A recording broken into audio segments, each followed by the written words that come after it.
বন্ধুরা, আজকে একটা নতুন গল্প নিয়ে আসলাম তোমাদের মাঝে। এটা সত্য এবং বাস্তব জীবনের ঘটনা। শেষ পর্যন্ত শোনার অনুরোধ রইল। শুনলে তোমার মধু চলে আসবে। দেরি না করে চলো শুরু করা যাক। খালি বাসায় আমাকে একা পেয়ে দুই আংটি হঠাৎ করে আমার সাথে এক অদ্ভুত আচরণ করা শুরু করল। আমি কোনো কিছু বুঝে উঠতে না পারার আগেই দুই আংটি আমাকে ধাক্কা মেরে ফেলে দিয়ে তারা দুজন আমাকে নিয়ে কেমন জানি করতে শুরু করল। তাদের এমন আচরণ দেখে আমি তো পুরো অবাক হয়ে গেলাম। আমি অবাক হয়ে বললাম, আন্টি, আপনারা আমার সাথে কি করছেন? আমি না আপনার ভাইপো, আমি আপনার ভাইয়ের ছেলে। আন্টি তখন আমাকে বলল, বাবা সীমান্ত, কিছুক্ষণের জন্য ভুলে যাও, আমি তোমার আন্টি আর তুমি আমার ভাইপো। কিছুক্ষণের জন্য আমরা শুধু জাস্ট ফ্রেন্ড। আজকে তুমি আমাদেরকে খুশি করবে। বাবা সীমান্ত, তুমি তো জানো আমরা দুই বান্ধবী স্বামী অনেক দিন ধরে বিদেশ থাকে। আমরা অনেক দিনের ক্ষুধার্ত। প্লিজ সীমান্ত, আজকে তুমি আমাদেরকে একটু খুশি করো না। আমি বললাম, আন্টি আপনি কি বলছেন এসব? তারপর আন্টি আমাকে বলল, চুপ থাকবে এটা এখন, আমি তোকে যা বলছি তাই কর। আজকে তোকে এখানে নিয়ে এসেছি আমাদেরকে তুই শান্ত করার জন্য। আজকে তুই আমাদেরকে খুব ভালো করে শান্ত করবে, আর তা না হলে তোর অবস্থা খুব খারাপ করে ফেলব।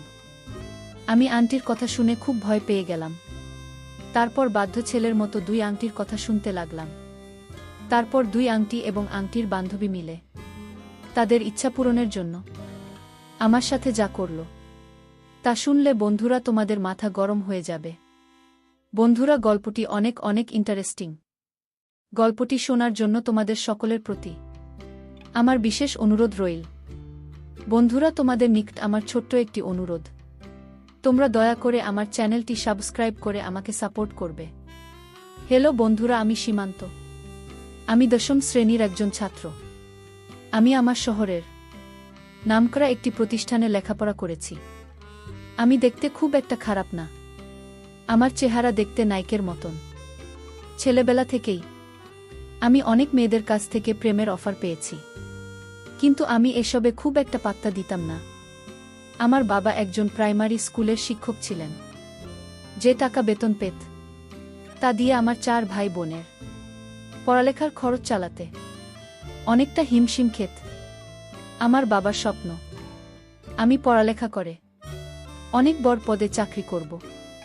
আমি বাবার স্বপ্ন পূরণ করার জন্য খুব মনোযোগ দিয়ে পড়ালেখা করছিলাম, কিন্তু একটি মাত্র ঘটনা যে আমার জীবনটা পুরো ছাই করে দেবে তা কখনো কল্পনাও করতে পারি নাই।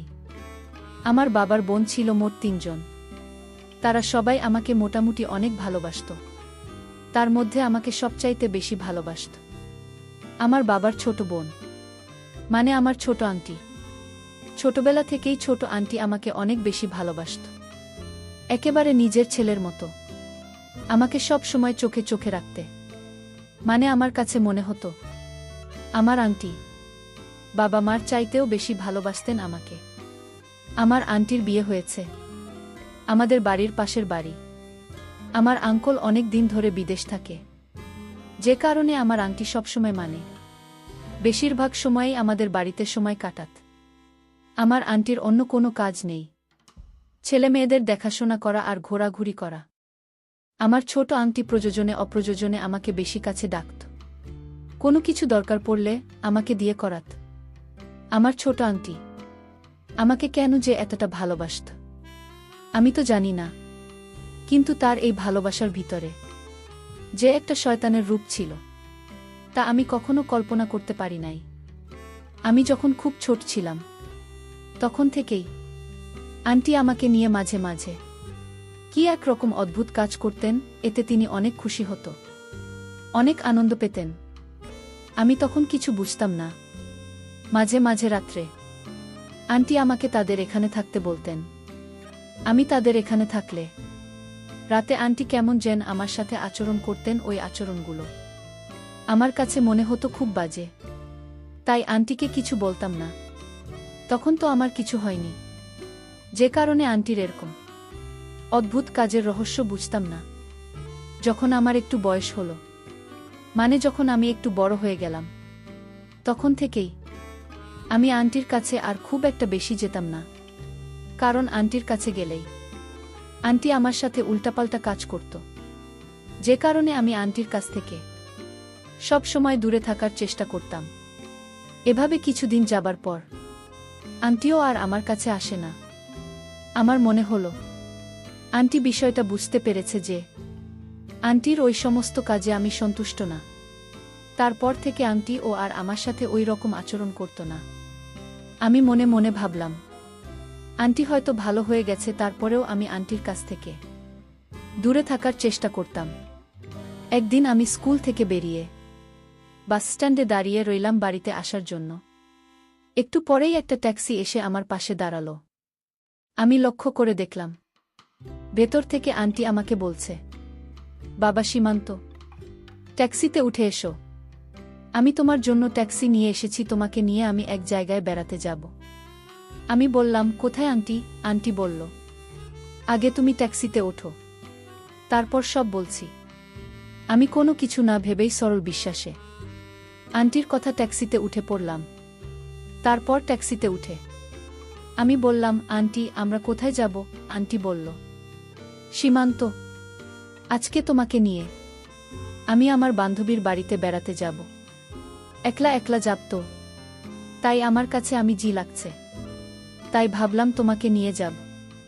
বাসা থেকে তোমাকে নিয়ে যাব বলে পরিকল্পনা করে এসেছি। ভাগ্য ভালো তোমাকে স্টেশনে এসে পেয়ে গেলাম। তারপর আন্টি আমাকে বলল, সীমান্ত তুমি কি আমার সাথে বেড়াতে যেতে পেরে খুশি হওনি? আমি বললাম, না আন্টি, সমস্যা নাই, আমি তোমার সাথে বেড়াতে যেতে পেরে অনেক খুশি, কারণ অনেক দিন ধরে কোথায় যাওয়া হয়নি। ও বন্ধুরা, তোমাদেরকে তো একটা কথা বলাই হয়নি, আমার আন্টির নাম ছিল রিঙ্কি বেগম। আমার আন্টির বয়স 30 কিংবা 35 হবে। তারপরেও আমার আন্টিকে দেখে তেমন বেশি বয়স মনে হতো না। আমার আন্টি 2 মেয়ে 1 ছেলে। তারপরেও আন্টি সবসময় ফিটফাট হয়ে থাকতে পছন্দ করত। আমার আন্টি একেবারে পরিপাটি হয়ে থাকত। কোথাও গেলে সব সময় বিদেশি সেন্ট করে খুব সেজেগুজে বের হতো। আজকেও আন্টি একটা হলুদ রঙের পাতলা শাড়ি পরেছেন। একটা পারফিউমের গন্ধ পেলাম। আমি আন্টির পাশে বসা থেকেই অনুভব করলাম পারফিউমের মিষ্টি ঘ্রাণ শুকে আমার মনটা ভরে গেল। আমার আন্টি সব সময় আধুনিকভাবে থাকার চেষ্টা করত। আন্টি নিজের প্রতি অনেক যত্ন নিত। আমি প্রায়ই লক্ষ্য করতাম ইয়ান কোনো ছেলে দেখলেই আন্টি অন্যরকম একটা মোড নেওয়ার চেষ্টা করত। সব সময় সেজেগুজে থাকত, তাই আন্টিকে দেখতে খুবই হেব্বি লাগত। আমার আন্টি অনেকটা রোম্যান্টিক এবং চঞ্চলও বটে। আন্টি নিজের প্রতি অত্যন্ত বেশি যত্ন নিত, যার কারণে উনার বয়স 30-35 হলেও বয়স তেমন একটা মনে হতো না।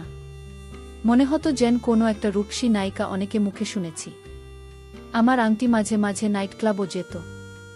আমার আঙ্কল বহুদিন ধরে বিদেশে থাকে, মাঝে মাঝে আসত, আর কয়দিন থেকেই চলে যেত। আসলে আঙ্কেল যে কি, আমার মাথা ধরে না। এত সুন্দরী, এত হ্যান্ডসাম একটা বউ রেখে কেউ কি এভাবে বিদেশ পড়ে থাকে? আঙ্কেলের শুধু টাকার নেশা। এদিকে বউ ছেলে মেয়েদের প্রতি তার কোনো খেয়ালই নেই। আর এদিকে আমার আংটিও প্রতিদিনই ওত পেতে বসে থাকত। আমার মতো নব্য নৌজওয়ান ছেলেদেরকে শিকার করার জন্য সেদিন আমার কপালটা খুব খারাপ ছিল, যে কারণে আন্টির শিকারে পড়ে গেলাম। যাই হোক বন্ধুরা, কথা বলতে বলতে একটু পরে একটা বহুতল বিল্ডিং এর সামনে ট্যাক্সি থামল। তারপর আন্টি আমাকে ওই বিল্ডিং এর 6 তলায় একটি বিলাসবহুল ফ্ল্যাট বাসায় নিয়ে গেল। বাসার সামনে গিয়ে আন্টি কলিং বেল চাপতে আন্টির মতো একজন মহিলা বের হয়ে আসলো। ওই মহিলাটি ও দেখতে অনেক সুন্দরী ষোড়শী ছিল। ওই মহিলার স্বামী বিদেশ থাকে, আর ওই বাসায় ওই মহিলা একা থাকে। মহিলার ভাষাটা একেবারে পরিষ্কার পরিচ্ছন্ন। তারপর ওই আন্টি আমাকে দেখে বলল, কি রে রিঙ্কি, ওটা কি তোর ভাইপো? আমার আন্টি বলল, হরে জুমেলা। তারপর আন্টির বান্ধবী অর্থাৎ জুমেলা আন্টি বলল, কি রে রিঙ্কি, তোর এই রকম একটা তরতাজা ভাইপো আছে, তাহলে আমাকে তুই আগে বলিসনি কেন? তারপর আন্টি বলল, আরে জুমেলা আর বলিস না, আমার এই ভাইফোঁটা না অনেক লাজুক। যখন থেকে বড় হতে শুরু করল তারপর থেকে আর আমার পাশে আসে না। আজকে তো এখানে জোর করে নিয়ে এসেছি। তারপর জুমেলা আন্টি বলল, ঠিক আছে, ভালোই করেছিস, তোর ভাইপোর জন্য আজকে কি রান্না করবা জিজ্ঞেস করলেন আমার আন্টিকে জুমেলা আন্টি। আমার আন্টি রিঙ্কি বেগম বললেন, তোর যা মন চায় তা রান্না কর।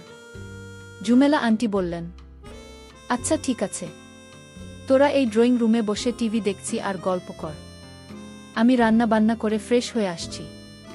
আমরা ড্রয়িং রুমে বসে টিভি দেখতে দেখতে গল্প করতে করতে জুমেলা আন্টি রান্না বান্না করে ফ্রেশ হয়ে চলে আসলেন। তারপর দুই আন্টি মিলে আমাকে নিয়ে গল্প করতে শুরু করলেন। আন্টির বাসায় কি বড় বড় বক্স, মনে হয় জুমেলা আন্টি এবং আমার আন্টিকে নিয়ে বক্সে ছেড়ে মাঝে মাঝে নাচানাচি করেন, কিছুটা বিনোদন করেন। আজকে আমি যাওয়াতে তাদের বিনোদনের পরিমাণ যেন আরও বেশি হয়ে উঠল। তাদেরকে খুব আনন্দিত মনে হলো, তারা খুব পুলকিত ছিল।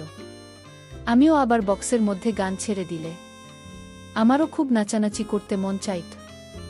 কিছুক্ষণ পর অ্যান্টি বক্সের মধ্যে গান ছেড়ে দিল, খুব উচ্চস্বরে ডিজে গান বাজাতে শুরু করল। অল্প কিছুক্ষণ পরেই আমি লক্ষ্য করলাম আমার আন্টি এবং জুমেলা আন্টি গানের তালে তালে তারা দুজনেই নাচতে শুরু করল। আমার আন্টি এবং জুমেলা আন্টির নাচের ধরনই ছিল একটু ভিন্ন রকম। তারা একেবারেই খুব বাজেভাবে নাচানাচি করছিল। তাদের এরকম অদ্ভুত নাচানাচি দেখে আমার মনের মধ্যেও উতাল পাতাল ঢেউ উঠতে শুরু করল। আর এদিকে জোরে জোরে বক্স বাজছে, বাহির থেকে কেউ বুঝতেই পারবে না যে ভিতরে কি হচ্ছে। কিছুক্ষণ পর আমি জুমেলা আন্টিকে লক্ষ্য করে দেখলাম তিনি টিভির মধ্যে একটা মেমরি কার্ড ধরলেন এবং মেমরি কার্ড বলে কি রকম এক অদ্ভুত ভিডিও ছেড়ে আমার সাথে নাচানাচি করতে শুরু করলেন। এরকম ধরনের অদ্ভুত ভিডিও দেখে আমার মনের অবস্থা একেবারে খারাপ হয়ে গেল। আর এদিকে আমার সাথে দুইটা রমণী এত চমৎকারভাবে নাচানাচি করছে, মনটাকে কোনোভাবে ধরে রাখতে পারছি না। তখন আমার কাছে মনে হয়েছিল আমি রাজা আর আমার পাশে দুইটা রানী নৃত্য করছে, মনটাকে কোনোভাবেই আটকাতে পারছি না। আর এদিকে জুমেলা আন্টি কি রকম এক অদ্ভুত ভিডিও তার টিভিতে ছেড়ে রেখেছে। বন্ধুরা, এরকম একটা মুহূর্তে একটা নিস্তেজ মানুষও তার মধ্যে তেজে সৃষ্টি হয়ে যাবে। আর তাছাড়াও আমি তো 15-16 বছরের একটা তাগড়া যুবক। বুঝতেই পারছেন বন্ধুরা আমার অবস্থা তখন কি হয়েছিল। বন্ধুরা, আমার অবস্থা তখন এরকমই হয়েছিল। কিছুক্ষণের জন্য আমি ভুলে গিয়েছিলাম কে আন্টি আর কে ভাতিজা। শুধু একটাই অনুভূতি আমার মাথায় ঘুরপাক খাচ্ছিল। এই মুহূর্তে আমি একজন রাজা আর আমার পাশে দুইটি রানী রঙ্গিলা করার জন্য অপেক্ষায় বসে আছে। বন্ধুরা, পরিস্থিতিটা এমনই হয়েছিল। তখন আমি কি করব ঠিক বুঝে উঠতে পারছিলাম না। এমন সময় হঠাৎ আমি অনুভব করলাম কেউ আমাকে শরবত পান করানোর জন্য এগিয়ে আসছে। আমি একটু ভালো করে চেয়ে দেখলাম আমার আন্টি আমাকে শরবত পান করানোর জন্য হাতে গ্লাস নিয়ে এগিয়ে আসছে। আমি বললাম, আন্টি, আমি তো শরবত পান করি না। আন্টি বলল, আরে বাবা, একদিন করলে অসুবিধা হবে না, আজকে তুমি আমাদের সাথে একটু শরবত পান করো না, দেখবে অনেক ভালো লাগবে, সময়টা খুব ভালোভাবে কাটবে। তারপর দুই আন্টি মিলে আমাকে খুব বেশি পরিমাণ শরবত পান করাল যাতে আমি প্রচুর পরিমাণে এনার্জি পাই, কারণ দুই জনকে তো আমাকে সন্তুষ্ট করতে হবে। তারপর শরবত পান করার পর এমনকি এক শরবত পান করাল, যার কারণে আমার কাছে মনে হলো আমি কিরকম জেন হয়ে গেছি। হঠাৎ আমি অনুভব করলাম পিছন দিক থেকে হয়তো আমাকে সাথে কেউ খুব বাজেভাবে আচরণ করার চেষ্টা করছে। আমি নজর করে দেখলাম দুই আন্টি আমার সাথে বিভিন্ন রকম আচরণ করার চেষ্টা করছে। নির্জন বাসায় আমাকে একা পেয়ে দুই আন্টি হঠাৎ করে আমার সাথে এক অদ্ভুত আচরণ করা শুরু করল। আমি কোনো কিছু বুঝে উঠতে না পারার আগেই দুই আন্টি আমাকে ধাক্কা মেরে ফেলে দিল। ধাক্কা মেরে ফেলে দিয়ে তারা দুজন আমাকে নিয়ে কেমন জানি করতে শুরু করল। তাদের এমন আচরণ দেখে আমি তো পুরো অবাক হয়ে গেলাম। আমি অবাক হয়ে বললাম, আন্টি, আপনারা আমার সাথে কি করছেন? আমি না আপনার ভাইপো। আমি আপনার ভাইয়ের ছেলে। আন্টি তখন আমাকে বলল, বাবা সীমান্ত, কিছুক্ষণের জন্য ভুলে যাও। আমি তোমার আন্টি আর তুমি আমার ভাইপো। কিছুক্ষণের জন্য আমরা শুধু জাস্ট ফ্রেন্ড। আজকে তুমি আমাদেরকে খুশি করবে। বাবা সীমান্ত, তুমি তো জানো আমরা দুই বান্ধবী স্বামী। অনেক দিন ধরে বিদেশে থাকে। আমরা অনেক দিনের ক্ষুধার্ত। প্লিজ সীমান্ত, আজকে তুমি আমাদেরকে একটু খুশি করো না। আমি বললাম, আন্টি আপনি কি বলছেন এসব? তারপর আন্টি আমাকে বলল, চুপ থাকবে এটা। এখন আমি তোকে যা বলছি তুই তাই করবি। আজকে তোকে এখানে নিয়ে এসেছি আমাদেরকে তো একটু শান্ত করার জন্য। আজকে তুই আমাদেরকে খুব ভালো করে শান্ত করবে, আর তা না হলে তোর অবস্থা খুব খারাপ করে ফেলব। আমি আন্টির কথা শুনে অনেকটা ভয় পেয়ে গেলাম। তারপর বাধ্য ছেলের মতো দুই আংটির কথা শুনতে লাগলাম। তারপর বন্ধুরা আংটি এবং আংটির বান্ধবী মিলে আমাকে বিভিন্নভাবে উস্কানোর চেষ্টা করল। বন্ধুরা, আমিও তো একটা মানুষ, আমার তো কিছু কিছু না কিছুতে যাচ্ছে। তাদের এমন অবস্থা দেখে বন্ধুরা আমি আর নিজেকে ধরে রাখতে পারলাম না। শুরু করলাম তাদের সাথে এক অদম্য এলোপাতারি নেমন্তন্ন। এইভাবে তাদের সাথে আমি অনেকক্ষণ হওয়ার পর পাগলা হাওয়ার জোর থেমেছিল। তারপর থেকেই বন্ধুরা আমার আর তাদের মধ্যে নিয়মিত হতো। এরপর থেকে বন্ধুরা আমার আর পড়ায় খুব একটা মনোযোগ আসত না। আমি যেন কেমন হয়ে গেলাম। বন্ধুরা তারপর থেকে আমার নেশায় চলে গিয়েছিল। এদিকে বন্ধুরা জীবনটাই আমার ছন্নছাড়া হয়ে গেল। বন্ধুরা এখন আফসোস করি। জীবনের কিছু কিছু মুহূর্ত আসে, মানুষের এই মুহূর্তের কারণে মানুষের জীবনগুলো নষ্ট হয়ে যায়। আমার ঠিক তাই হয়েছিল।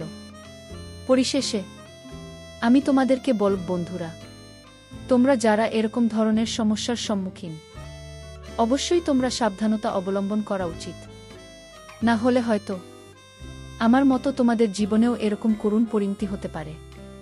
বন্ধুরা, আজকে এই পর্যন্তই। আবারও আসব তোমাদের মধ্যে নতুন কোনো গল্প নিয়ে। গল্পটি যদি তোমাদের ভালো লাগে তাহলে একটি লাইক দাও। আর প্রতিদিন এরকম ধরনের ইন্টারেস্টিং ভিডিও পেতে চাইলে তোমরা দয়া করে আমার চ্যানেলটিকে সাবস্ক্রাইব করো। অবশেষে তোমাদের সকলের সুস্বাস্থ্য কামনা করি। ভিডিওটি দেখার জন্য তোমাদের সকলকে অসংখ্য ধন্যবাদ।